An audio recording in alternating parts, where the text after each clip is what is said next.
maple trees. These came. These were a tree from my yard up at the house. The little helicopters had settled into a low area that stayed moist, and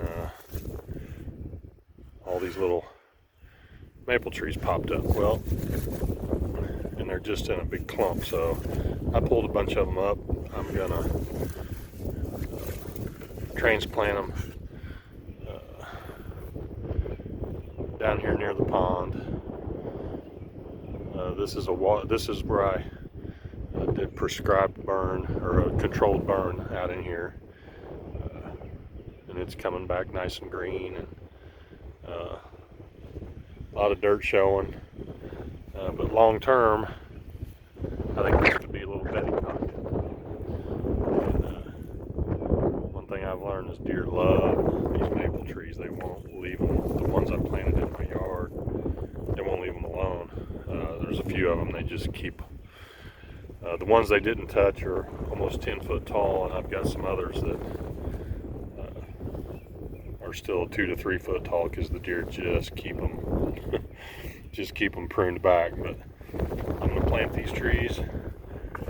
I've got several hundred of these helicopters, which is what will turn into a maple tree, and I'm just going to spread them out all out in this area, this little acre area, and create a little long-term woody browse, and eventually this will just be allowed to grow up and become bedding cover, security cover, and maybe eventually these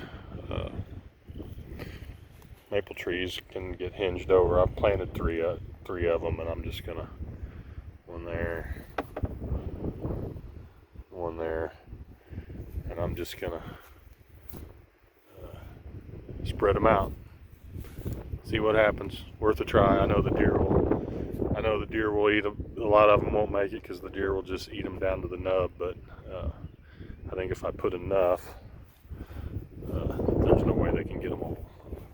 Probably 50 or so of these little trees, and not all helicopters. We'll just see what happens. Be a little experiment.